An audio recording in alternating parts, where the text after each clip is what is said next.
This is Don't Panic, episode number 379, recorded January 29th, 2024. Hello, everybody. Welcome to this episode of Don't Panic, the technology podcast on gadgets, the internet, and of course you. I'm Sean Jennings, joined by two guys who are actually here. It's Colby Rabideau and Dan Miller. They made it. Finally. Reunited. It's good to be back. Absolutely. Good to have you back. What's good, gentlemen? Came back from Australia. We can talk about Australia. We can talk about one of the many things that happened when I got back was my internet router finally died. My beloved Ubiquiti Dream Machine. So now the dream is dead. The dream is no longer alive. Yeah. Talk about that. All sorts of your stuff. Ubiquiti happening. experience was better than mine, which was dead on arrival. Yeah. You had. I don't know what happened with you. We can talk about my quest for a new pair of headphones. We can talk about and that's all that's been happening with me. What's been happening with you, Sean? With me? Yes. In What the have I been month and a missing half out since on? I last saw you. Gosh, you know my life is action packed. No, what is? It was action packed. You were shucking and jiving with all the bigwigs and the yes, the kissing well-to-dos, babies. Yeah. shaking babies, kissing hands. I was at the I was at my company sales meeting all last week, which I run. So I was constantly walking miles around the hotel, attending to things. But you guys will love it. I think I have a picture I can share of my tech setup. So Ooh. over the years, I've grown and created this like real-time streaming rig setup. Now, is this like in-person streaming where you're walking around with like the selfie stick interviewing everybody there? Well, listen, so I got two mixers, one only video, one video and audio. I got a standalone video recorder unit that feeds out to a live stream over Microsoft Teams. I have a wireless camera that's roving. I have 3 computers set up, all running simultaneously that I'm mixing between, doing the in-room audio and projectors, plus all the streaming and recording stuff. Wow. It's fantastic. It's my favorite day of the year. Wow. And How it was was the a ton of camera fun this roving? year. So I actually bought Ballies. a little. I should have gone with the iPads on the sticks. That would have been great. That you can drive around. Yeah. No, it's just a wireless HDMI, basically that transmits over 5G and 2.4G. You can get some pretty good distance with it. Did not travel the whole length of the hotel. That's my upgrade for next year. Is I got to figure out how to make it truly wireless, probably over the internet. But it was it was a lot of. I was mixing the video live, so it'd be like the slide, and the picture would be in the corner, and then it would be picture in picture, and it would mix, and it was. Everything I've learned doing this podcast and other things was put to work. And people ask me like, "How do you know how to do this?" And I'm like, "I just guess and am right more often than I'm not." So The real secret to computers. Like, try it.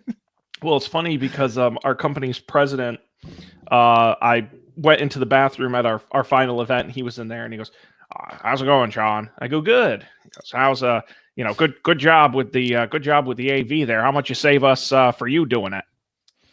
What, you save us 10 grand? I go, "No, I saved you 20 grand. Good job. Good job." He says to me. He's a very sweet old man. But I didn't think about that. Yeah, and those I've learned from Super Smash Bros. Tournaments that those folks are a union. So there's all sorts of rules and regulations. Oh shit! If I could, if I, You heard it here first. keep it on the DL. No, come on, don't blow up my spot. No, listen, if I could have a second career, I would love to be the guys who just like rent out the huge screens and do the big productions with the lasers. You can rent a confetti cannon very reasonably.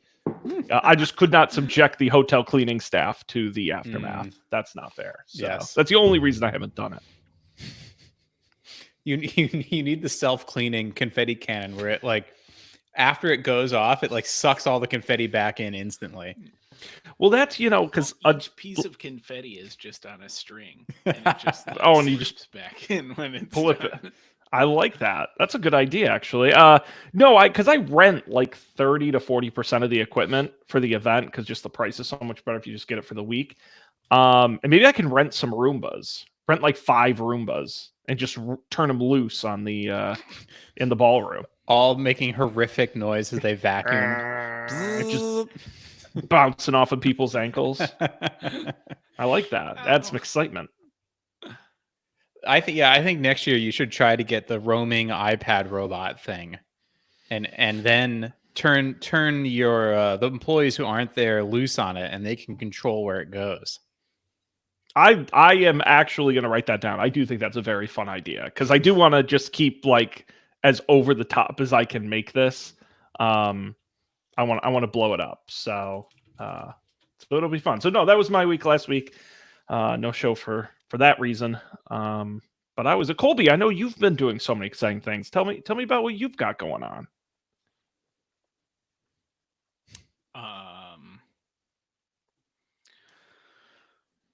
I don't know that I have been doing that many exciting things, Sean. I've been talking to banks about loans for trying to build a house. That's a thing.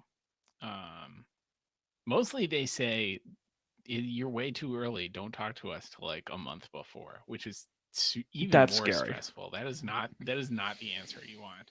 Now, is that like pre or post deposits?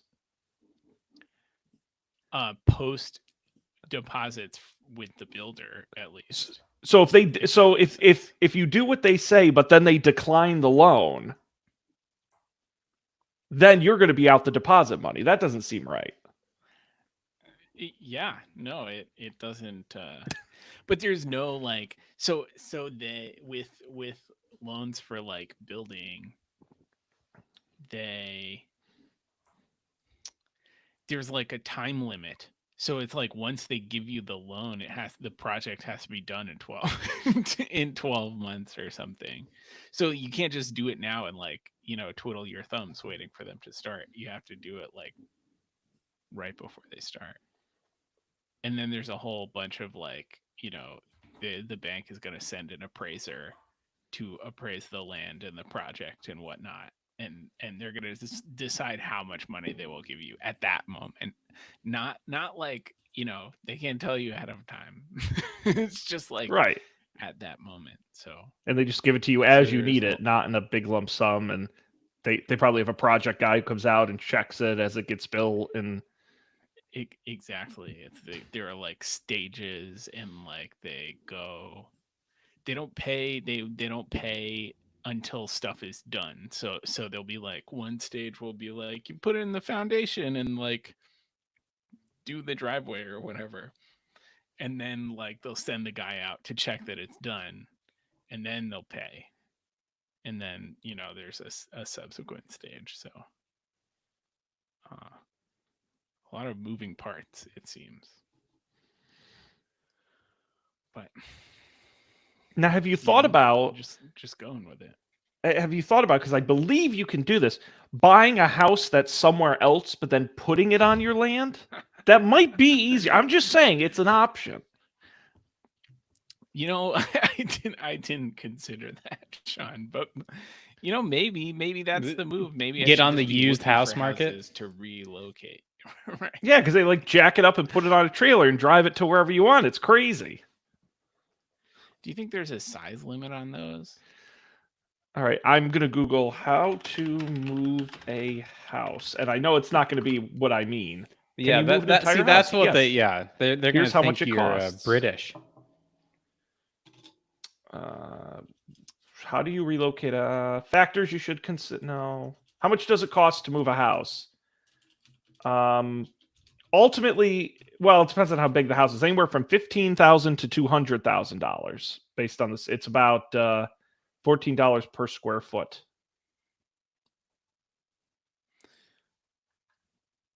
That's not too bad. That's less than building a new house. If you have the house already. Now I'm gonna look up weird houses for sale. Find the wackiest house we can buy you and do the math and see if it makes more sense. Yeah. Well, speaking of weird houses for sale, supposedly the half burned down $5.5 million house is under contract. That's the word on the Ooh, streets. Wow. So we'll have to see how much someone bought it for. Maybe I can move that house. Do you guys think they could move a whole winery? If you had enough round trips, sure. Colby, I think there's a winery for sale with a private vineyard. This would be in Oregon. Right down the road. You know, so reasonable. The Rogue River Winery, though, won't be on the Rogue River anymore, so you can call it whatever you want. I'm just saying. Or get a houseboat. I mean, that would be really easy to relocate. Very movable. Super portable. I mean, if this doesn't work out, I could just get like a mobile home, an immobile mobile home. You can buy a dam. Damn. Like a dam, like one that holds back water. You can just buy one. I love specialfinds.com. What do they do with the water when you move the dam? I don't think they considered that. That might not be an option to move, I gotta be honest. An underground prepper bunker That would be tough. comes pre-built. They won't even tell you the address. Makes sense. Anyway, I'm getting distracted. Where were we? Former chapel on the bay. Wow. I don't remember. We were talking about what's new in my life, which is mostly talking to banks. Yeah, but you know, it's going. No one has outright said no yet, so I guess there's that. So the thing they did suggest that you do is do a mortgage pre-approval for about the amount of money. Sure. And I was trying to remember how much that affects your credit score, if at all. Do you remember the answer to this question? It affects it. I don't remember being like, oh my God. It was just, okay. You know, It like, was your score went down by a little bit. That's what I remember. Nice. You can do more than one, right? It's not a big deal. By that, I don't remember. I mean, I don't know. I have no idea. I think we only did the one because I think we shopped around and then we decided about the bank we were going with, and then we only did the one. Nice.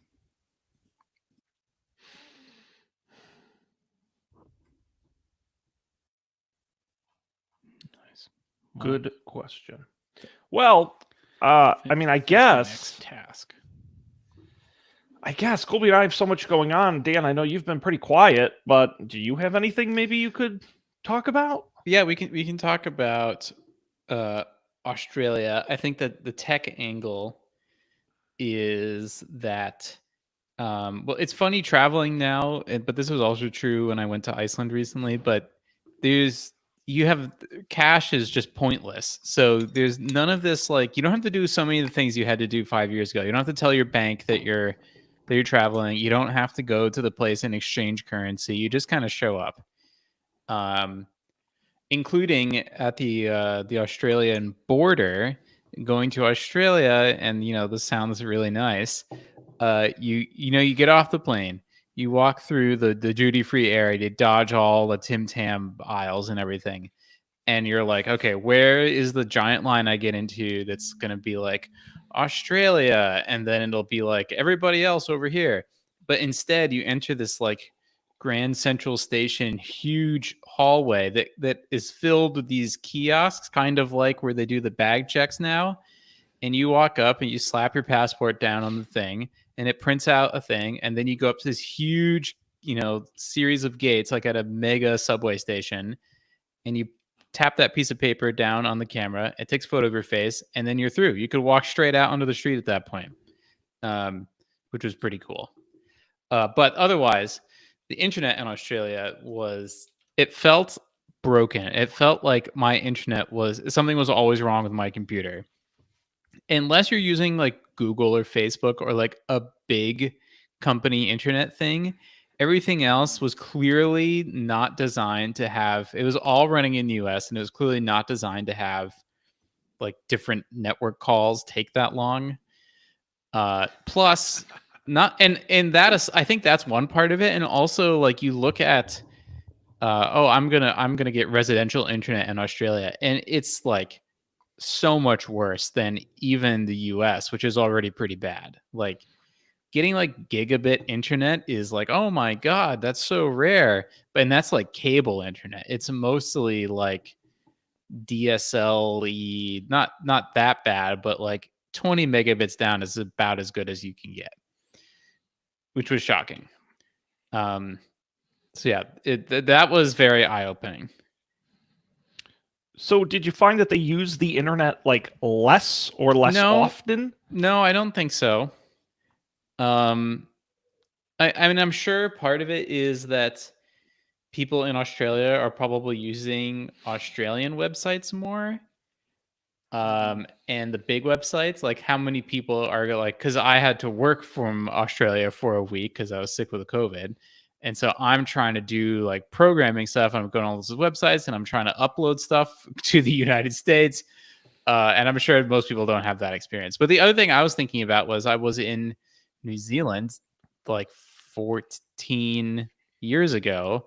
And I remember being like, wow, the internet is slow, but I don't remember it being as bad. And I think that's because there were fewer websites where it's like the stupid Washington State Ferry website where you click on the dropdown and then it does an AJAX request to get the values for the dropdown, and then you select the item and then does an AJAX request to tell the server that you selected the item. That was not a thing 15 years ago. You loaded the page, maybe there's a little bit of JavaScript, unless you're Gmail, right? Now that's every website.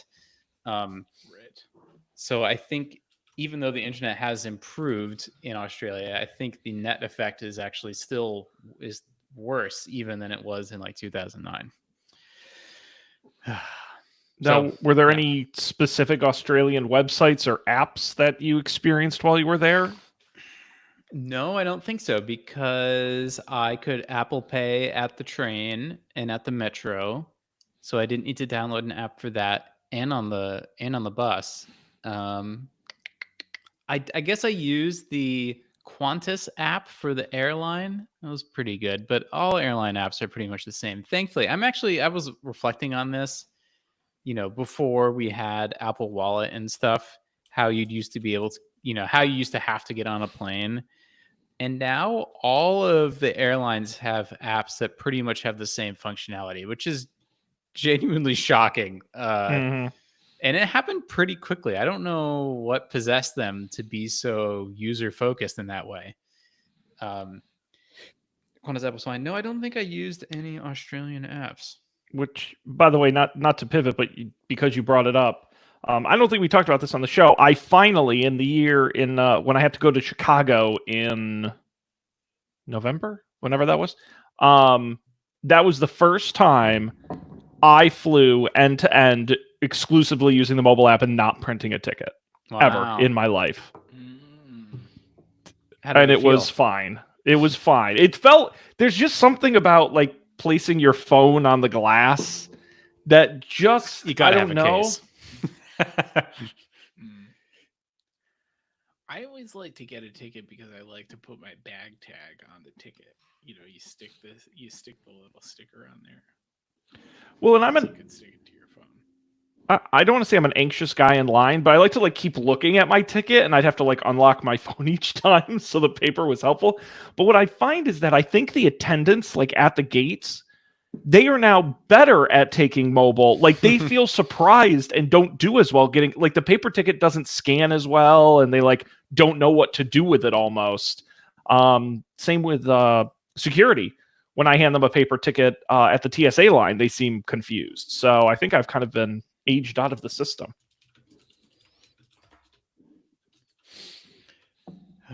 Yeah, so that was Australia.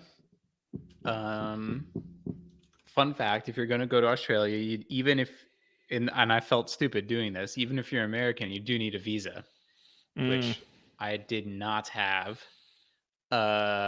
when I went to check into my flight 24 hours before it was departing. But then they were like, "Oh, just apply online. It's instant." So I like as fast as I could went to the website and filled out the form, and I waited like 5 minutes, and I'm like, "Uh-oh, like I haven't gotten any email." And I was like, you know what? It's definitely one of those situations where 1 out of every like 1,000 of these has to get manually reviewed by some human. And then I like check the time, and I'm like, and it's 6:30 p.m. in Australia, so there's no chance. And it's Friday. There's no chance that like I'm just totally screwed. But then 4 hours later, somehow I got an email with my visa. There is no email. It's just like when you boop your passport, it just knows. So yeah, don't make that mistake. Wow. Yeah. Good to know. I guess I've never had to apply for a visa. Yes, I know, and I felt like such like the stupid entitled American. I was like, "Oh, I'm American. I don't need to apply for visas. I can't just show up." It never even occurred to me to like check. I was checking all sorts of things. Oh, what's the weather going to be like? What kind of outlets do they have there? It never occurred to me to check if I needed. Plus, like people from Australia can show up in America and just get a job. Like they have like special visas for that, but we can't even just visit Australia without a visa. It was very surprising. Double standard. Yeah. Wow. And I need a new pair of headphones. And so good. Let's spend some of your money. Yes. Well, not too much of it. And so I was like, you know what I should do? Because in the past, I've just gone on Wirecutter or whatever. I've seen someone's like post a review on Twitter, RIP, and then I just buy that headphone and it's fine. And the most recent, I sort of started with, so $30 headphones you could get on probably Newegg at the time. And then I got the Sony ones that Colby has. Those were better. Oh, how do I turn? I thought I turned that off. Oh, I guess it's per app. All right, there we go. The stupid reactions thing. Oh my God. And then I got these B&O headphones that were like $200, $300. They were expensive, but really they sounded really good and they're super comfortable. And all these are just plain old headphones, wired headphones, no noise canceling. So when these dead headphones that have basically the headband's totally snapped, I was like, I'm just going to get those again. And I went on to B&O's website, and they exclusively make wireless noise canceling headphones. They do not have either wired or non-noise canceling headphones. So then I was like, well, this is like a pretty personal thing. Yeah, people like different headphones. I shouldn't just go online, read some reviews, and buy headphones. I should try headphones. So I found a headphone store in Seattle, and I didn't know this, but they were like moving. So they're having a moving sale, and I show up and they have 4 pairs of headphones. And I should have noticed that at the time. And they had like a cool setup. They had this huge box with amps, which is the thing I still don't understand why you need. And this like special box that had all sorts of music on it. So you could plug the headphones in and you could play whatever you wanted to and listen to it. And I should have noticed that none of the headphones had any prices on them. And so I listened to these 4 headphones, and then I'm like, oh, okay, like that, I took note of the model numbers. There was one I liked, but I only got to try 4. So I was like, well, I'm going to leave. And so I'm leaving, and the guy's like, so what'd you think? I was like, oh, it was great. And I really like that one on the right. It sounded really good. He's like, oh, that's the best deal in the store. Normally that's $2,000, but we're selling it for $999. And I was like, no brainer. No brainer. I was like, well, at least I know I have good taste. I did correctly identify the most expensive pair of headphones they had. Although I later looked up all of the model numbers, all of them with discount were over $500. So in a 50% discount. So yeah, but Dan, I hear you now have a visa. So to Australia. Yeah. Oh, oops. Okay, wrong visa. So I did not buy those headphones, but it was fun. I want to go try more headphones. There are these stores scattered around. There's one other one in the area, and then there's sort of a world-class one in Vancouver, which would be fun to go to. It's like people come from all over the world to go to this headphone store in Vancouver. So I want to try them out. But if you all have recommendations of headphones, Sean, it sounded like you had some strong opinions before we started recording. Well, but I don't. So maybe the single greatest thing about having an office is that I can take my calls on speaker. I just don't like wearing headphones all the time. Yeah. So at work, I pretty much take all my calls on speaker. And I don't like over the ear headphones because they make my ears sweat, and I don't find them comfortable to wear for long periods of time. So I'm kind of not the guy to ask. I would say if you want just like plain wired headphones, studio style headphones are going to be the way to go. Sort of like what Colby's wearing, and ones that are used for music monitoring where they don't want wireless and they don't want noise canceling. So here's the thing: is something I've learned about myself is I don't like the Bose and what's the other one that Apple bought? Beats style. I don't like their take on what sounds should sound like. You know how like an Apple like photos taken on iPhones look different than Samsung photos? It's sort of similar, right? Like Bose and Beats are the Samsung cameras of sound, where it's like pow, wow, wowie zowie. But then I've noticed the monitoring headphones are like very even. It's like clinical, like grade evenness, which isn't super fun to listen to. And so I found that I do like something in between. Unfortunately, because the studio headphones are plentiful and cheap. Well, and you're using it for voice and music, which is tough. Yes, but like voice, who cares? Voice is not like a very sonically interesting thing, right? Well, yeah, but it's more like the studio style, for example, are going to give you good voice and mediocre music, and I feel like you go the Beats, and they're gonna mess with the music, and you don't. So I don't know that it's you're kind of looking for something that can really is a good sounding jack of all trades. Yeah. I would say under $400. How about that? So do you have any leads? Let's see. I have some saved tabs here. There's the Sennheiser. Let me make, because these reviews also don't say the price. Sennheiser HD 560. That's only $200. The AKG K371. All of these headphones, by the way, have just really tough model numbers. So those seem to be a bit, and again, you're just reading reviews of people writing about what things sound like. Bayer Dynamic DT770 Pro. You just got to buy them from somewhere with a good return policy, basically, and just try them out. That's why I thought if I could just spend 4 hours and drive somewhere and try a bunch of them, then I would save myself a bunch of time, and then I would get headphones. That's what I want.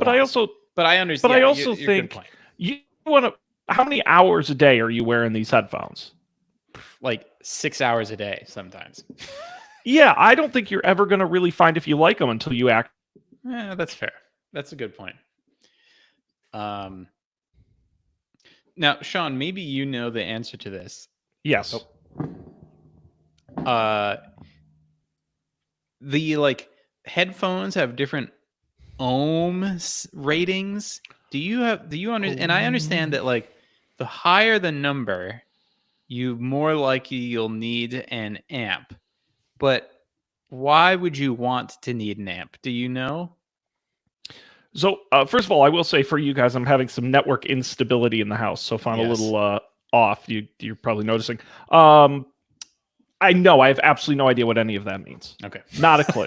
I'm not a sound guy. I'm not a sound guy. Like I said, I just use the AirPods because they're convenient and they You fit got in my a mixer. ear. You got a mixer. You must like you got just some makes it go XLR up and cables down. in there. I'm sure. And those you just plug in. The microphones were buzzing and stuff. Like I'm not an audio guy. You know, so All right. not a good example. Well, I will keep you informed. Yes, please do. Fascinating. Now, Dan, I think you were the person who first introduced me to the concept of open ear headphones. Do you still have your open ear headphones? I do have those somewhere. Those were cool. They were not that expensive. Open back headphones is the term. Yeah. The problem is the ones I got are extremely not comfortable. And I went to another headphone store this weekend, or it wasn't a headphone store. This was actually an even crazier place. It was a stereo store. And they had a teeny tiny headphone section. But they also had like the world's most incredible cassette, like I don't know what you call it, switcher, where it was like this huge deck you'd have in your entertainment center, and you could put multiple cassettes in it, and it would automatically change between them, like the CD-ROM ones, but way more mechanically complicated. And like a bajillion speakers, but only a teeny tiny set of headphones, and almost all of them were those Grado headphones, which people think sound really good. I agree that they sound really good. I should find mine.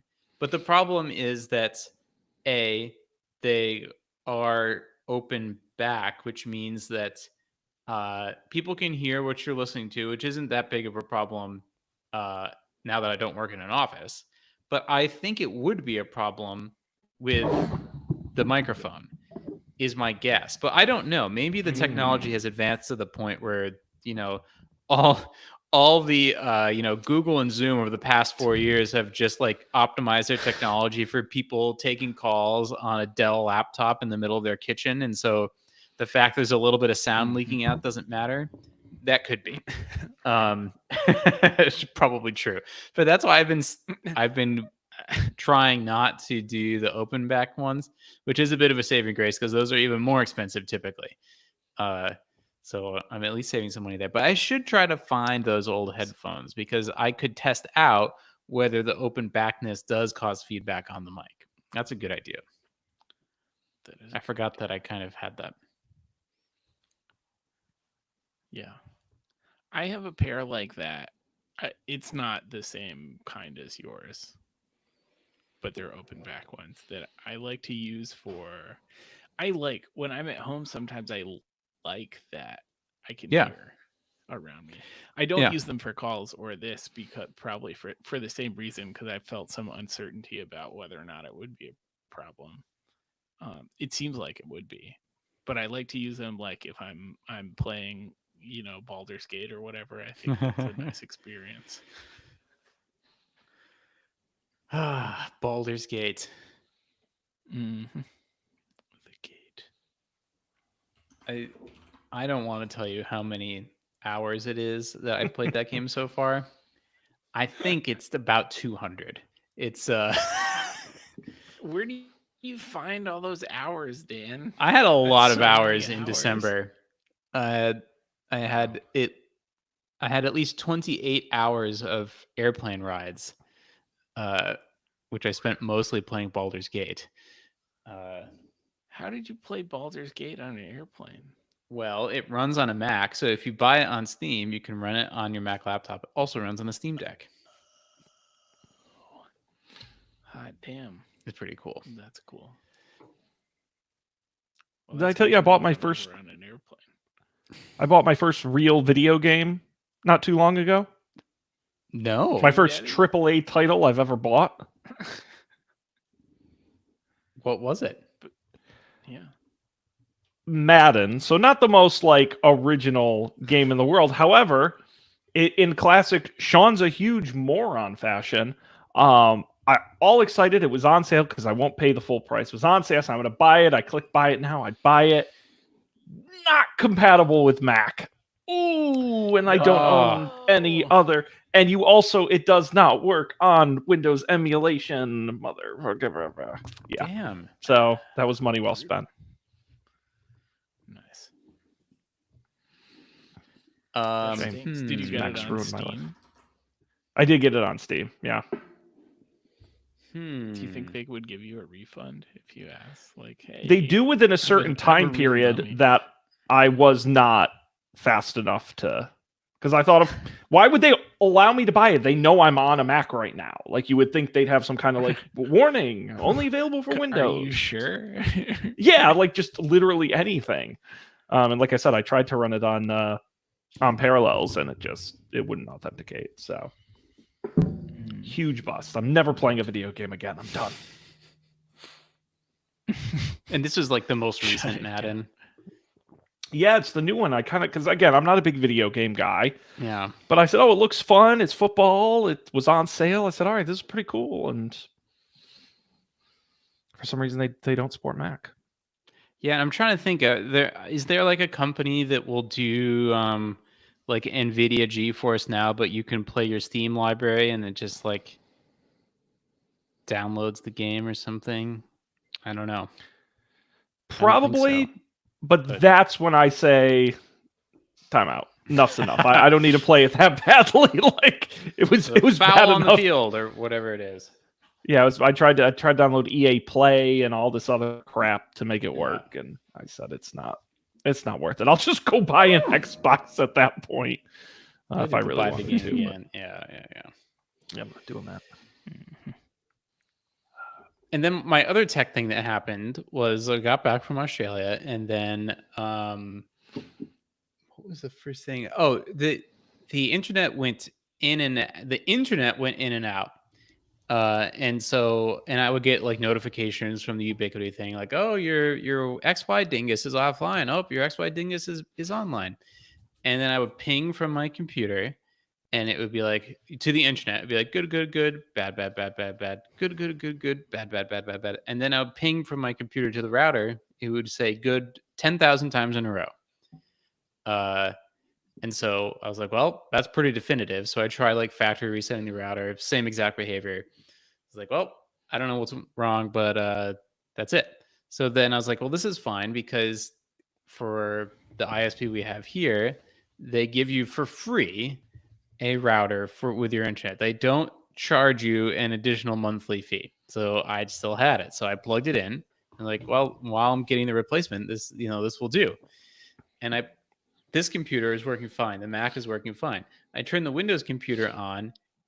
Absolutely nothing. No, it's directly plugged into the Ethernet on the back. Nothing. Zero. And if I restarted the computer, it would like go online briefly and I could get to the router only, but nothing else. And then even that would stop working. So it was just totally bonkers. And so then I had to wait for like a week for the replacement to come. But now I'm living the full nerd network lifestyle where I don't have a Wi-Fi router. I have a router, and then I have the Wi-Fi access point like in the office, and they are separate things. And then I have the computer that manages the Ubiquity stuff, and that's a separate thing. So there are 3 independent thingies, each of which can now be upgraded or replaced in isolation without having to replace the whole thing. That's what I'm telling myself. To convince myself this was a good idea. I'm just like shaking my head. I love overdoing of things, so more power to you, Dan. Sean, I thought you said you were running out of like IP addresses on your network and stuff. You should get into this lifestyle. We did talk about this while you were gone. And I'll very briefly recap, but basically I called Xfinity because they bumped up my price, so I tried to negotiate them down. They did. But they're like, oh, we'll just throw on for no additional fee internet speeds up to 1,200 megabits. So I'm like, that's great. I love it. They do me the upgrade, and then I realized I've never had more than like 200 in the whole time I've lived here, and I was supposed to be getting like 600 or 800. So I'm like, wait, this isn't. So I bought a new modem. Mine was like 5 years old. DOCSIS 3.1, so should be screaming. Plug that thing in. I get like 300. My up goes up to like 50, which is good, but It's like 300. I'm like, this isn't good. So now my next thing is I bought another mesh router access mesh network point to try and relieve some of the load because I do have 40 network devices in my home. So to try and spread it out a little bit more. But I'm annoyed. I got to call. I think it's an XFIN. I think it's the cable in my house is the problem, like the physical cables. I think there's an issue with it. Like the thing that plugs into the modem. Yeah, somewhere from the street to my modem, there's a bad connection or a bad cable somewhere in the walls that they're just not going to be able to fix because I can't figure out any other reason that I'm aware of why it wouldn't be working. But that's on my list to follow up with. I mean, not that 300 is bad, but it's It's not what you're paying for. 1200 would be better. Bigger numbers better. Well, that's my next. So if they can't fix it, then I'm going to call and downgrade and be like, I want the 300 plan. It's like I feel like I don't need all this if I can't use it. Right. Yeah. All right. You should get reimbursed. Yeah, I'm sure back pay. Xfinity will definitely do that. They're very Sounds like the kind of thing reasonable. they're known for. Yeah. Xfinity.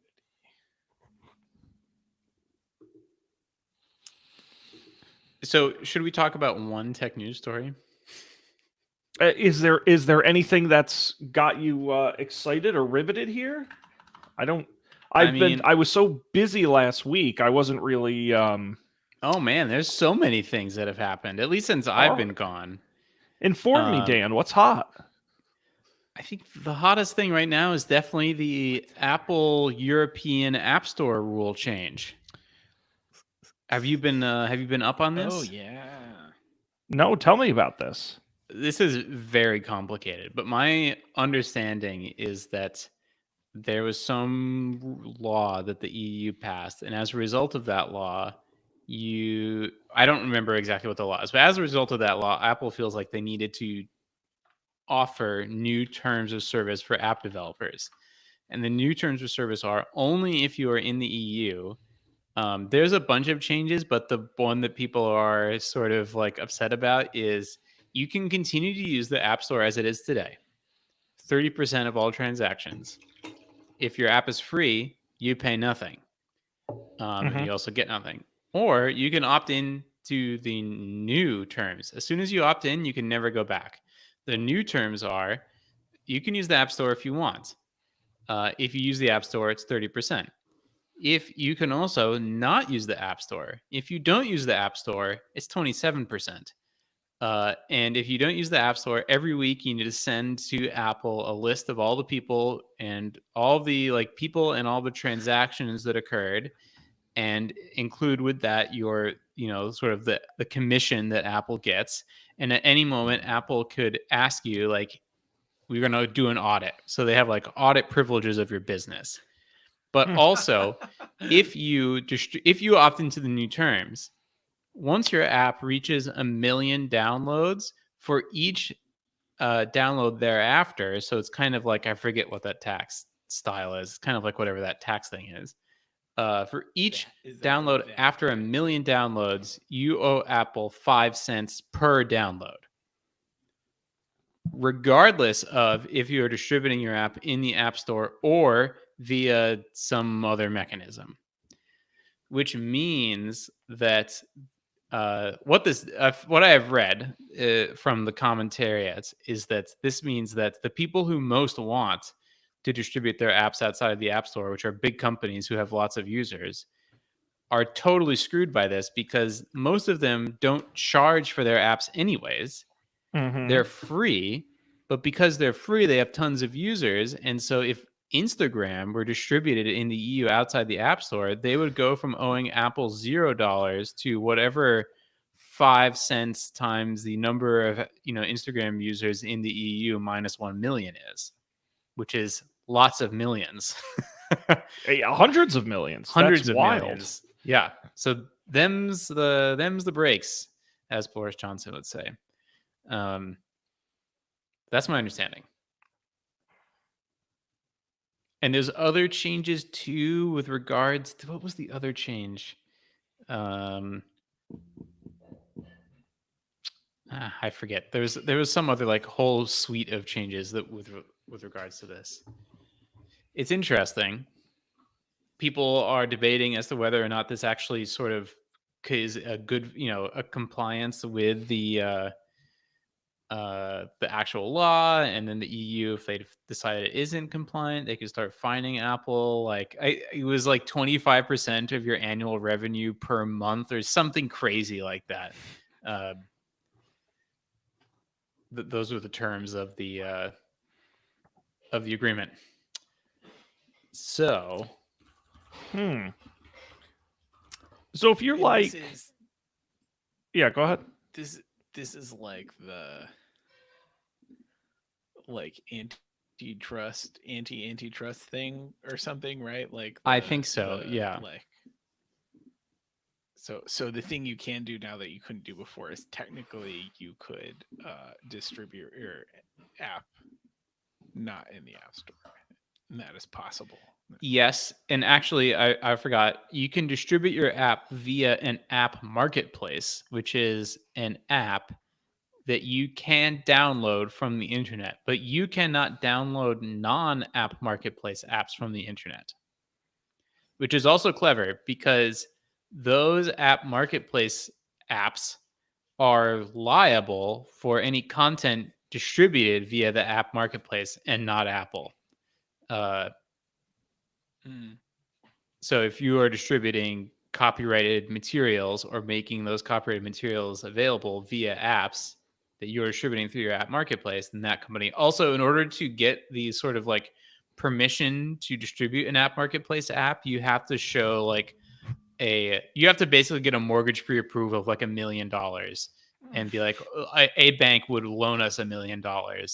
And that's one of the criteria for getting this like entitlement in your little code build, which is kind of crazy. Right. Wow.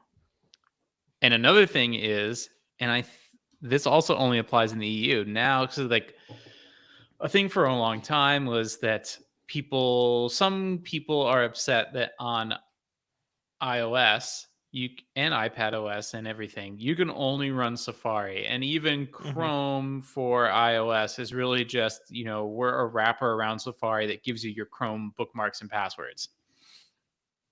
So now in iOS, if you're in Europe, you could develop your own browser engine, but your browser engine must look exactly like Safari. So there's like hundreds of interfaces that you must implement, all of which are like very Safari specific. So if you do that, then you can swap it out. But the funny thing is, I saw someone say this online, it's totally true. Imagine if Apple did make it so that anyone could port whatever browser they wanted to iOS, that would actually be the end of any sort of web browser diversity on the internet, because then everything would just become Chrome. The fact that iOS mandates Safari is actually the only thing preventing Google from having a monopoly on web browsers.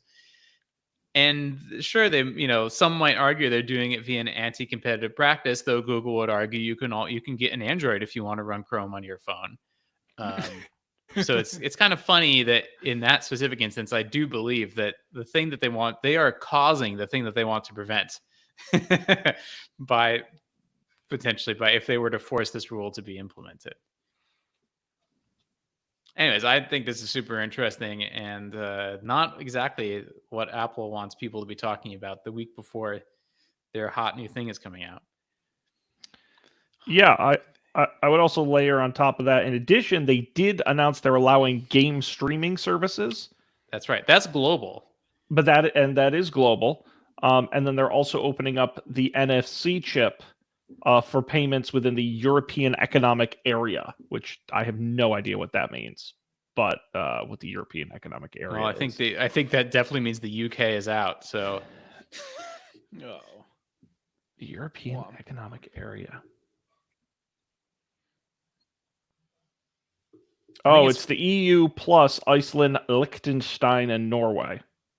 Oh, interesting. Anywho, yeah, I mean, I agree. It is very interesting and very convoluted, and I think it. I guess the $1 million question is: the EU gonna like let them do this? Like, will they strike back and say this isn't fair or right? I mean, I guess they got to let it maybe run for a little while and see how it goes. I think they will eventually. I'm not a lawyer, but so I don't know if it complies with the letter of the law, but whether it happens a month from now because it doesn't comply with the letter of the law, or it happens 2 years from now because they pass new laws to make it even more strict, I think one of those two things is definitely going to happen. Well, it goes live with iOS 17.4 in March. Are you guys like? Can you think of a good use of a marketplace within iOS? In theory, like you could. There has been lots of precedent to, like, definitely the most popular. Well, I don't know about that. A popular marketplace app in the EU will be a marketplace app that packages and distributes open source emulators compiled for iOS with no games associated with them.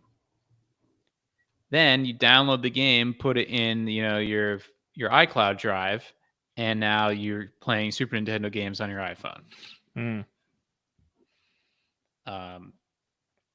I think there's lots of like legitimate uses for stuff like that.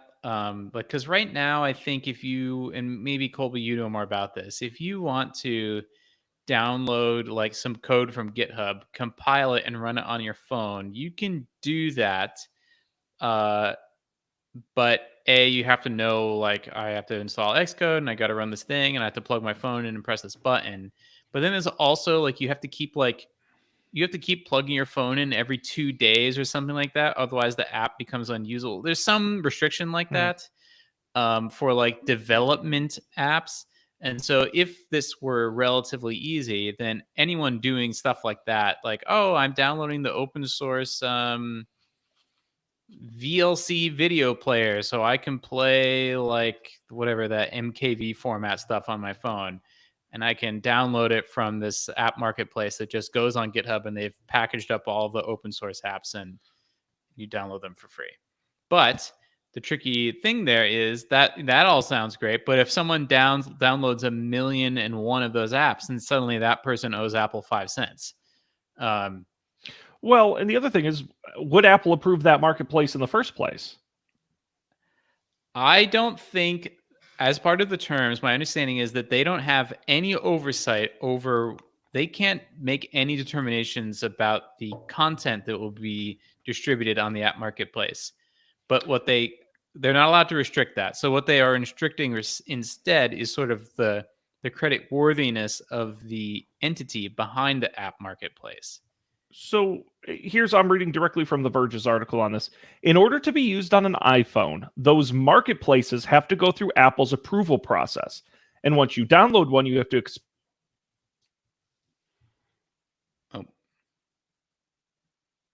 We lost Sean.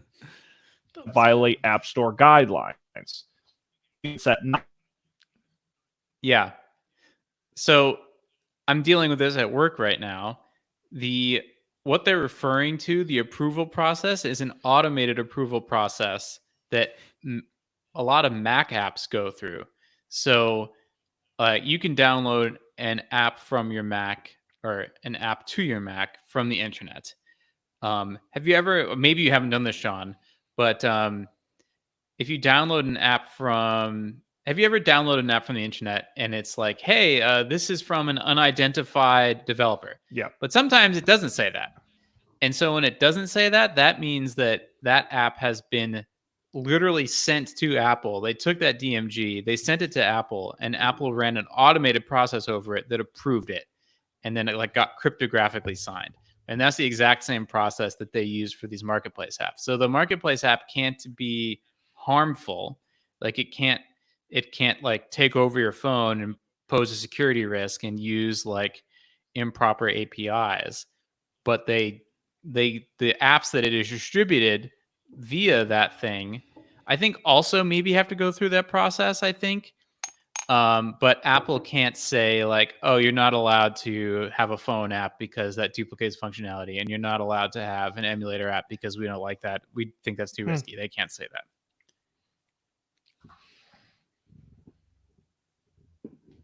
Fascinating. Wild. Fun time. So who's switching their iOS account to say that they live in Ireland?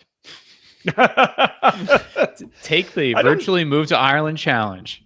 Again, I'm like, because I'm in my head thinking of like reasons why I would need a marketplace app. And it's like to buy crap in Fortnite, no. Mhm. To download emulators, no. If someone comes up with a good idea for You why could I need a probably marketplace play app, PS2 Madden on your phone if you downloaded a PS2 I don't- emulator.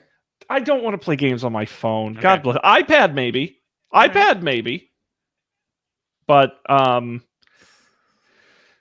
yeah, I'm just. But then when you start talking about things like alternate browsers, like I'm just trying to figure out. Maybe I don't know. I'm excited to see what comes of this because I remember back in the day the sort of what was it called, the when you would crack your iPhone. Jailbreak? Yeah, but there was the specific software that you would install. I don't remember. Because I did it. Ooh. I had an well, it was an what was it? An iPod Touch back in the day. Yeah. That I used to do it on, and oh man, I'm gonna be really bummed that I can't think of the name of this. Dang, I'm gonna think about it. But anyway, I used to do it back when like apps.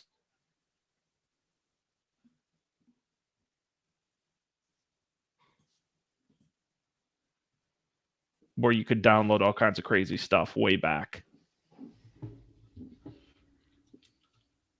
Good times. iPod Touches. Yeah, man, the iPod Touch. I had an iPod Touch before I had an iPhone. That thing was dope. It was so light. Yeah.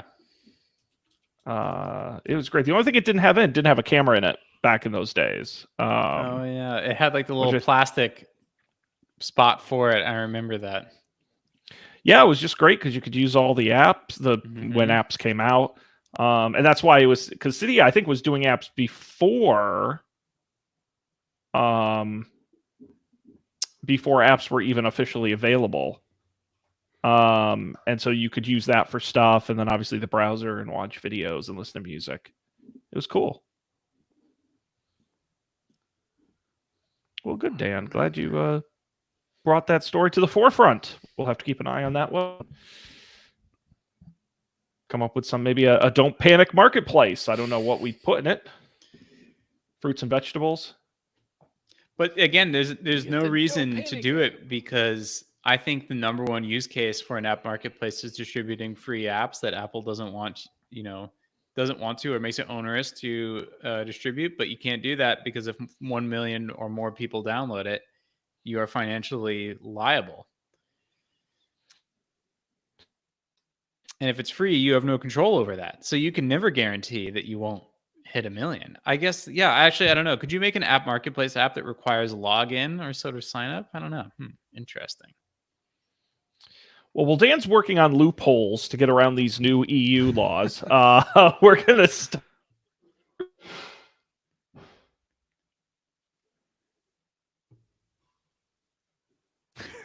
sound like my internet's not working.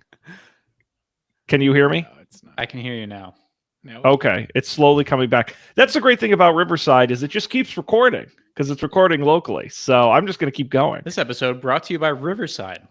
Listen, we're a proud partner that we don't get any compensation for saying that. Up for debate.